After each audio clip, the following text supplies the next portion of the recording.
నమస్తే. దేశం మొత్తం ఒకేసారి ఎన్నికల నిర్వహణకు సంబంధించిన జమిలీ బిల్లుకు కేంద్ర కేబినెట్ ఆమోద ముద్ర వేసింది. దీంతో సమగ్ర బిల్లు పార్లమెంటు ముందుకు చర్చకు రానుంది. దేశంలో వేరువేరుగా ఎన్నికల నిర్వహణ దేశ ప్రగతికి ఆటంకంగా పరిణమిస్తోంది అంటూ కేంద్రంలోని బీజేపీ మొదటి నుంచి వాదిస్తోంది. ఈ మేరకు గురువారం మోదీ నేతృత్వంలో జరిగిన కేబినెట్ భేటీలో ఆమోద ముద్ర పడింది. కాగా రాబోయే సాధారణ ఎన్నికలు జమిలీలాగానే జరపాలి అని ప్రధాని నరేంద్ర మోదీ కృతనిశ్చయంతో ఉన్నారు. అందుకోసం వ్యూహాత్మకంగా అడుగులు వేస్తున్నారు. కానీ పార్లమెంటులో రాజ్యాంగ సవరణలకు కూటమికి అవసరమైన సంఖ్యాబలం లేదు. అయినా ఈ బిల్లు ఆమోదించుకునేందుకు ముందుకు వెళ్లాలి అని మోదీ భావిస్తున్నారు. ముందుగా పార్లమెంట్లో బిల్లును ప్రవేశపెడతారు.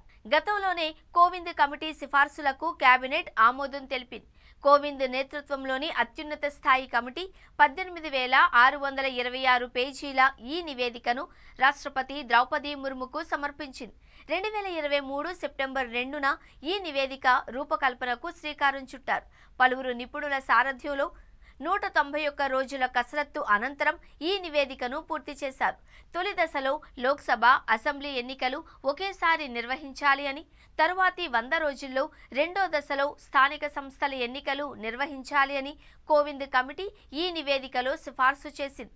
కోవింద్ కమిటీ తన నివేదికలో ఏకకాలంలో ఓటు వేయడం దేశ ప్రజల ఆకాంక్షలను సాకారం చేయడంలో సహాయపడుతుంది అని పేర్కొంది. ఒకేసారి ఐక్యంగా ఓటు వేయడం అనేది అభివృద్ధి ప్రక్రియను, సామాజిక ఐక్యతను ప్రోత్సహిస్తుంది అని, ప్రజాస్వామ్య పునాదిని మరింత బలోపేతం చేస్తుంది అని తెలిపింది. ఏకకాలంలో ఓటింగ్ జరగడం వల్ల పారదర్శకత, సౌలభ్యం, ఓటరు విశ్వాసం గణనీయంగా పెరుగుతుంది అని కోవింద్ కమిటీ భావించింది.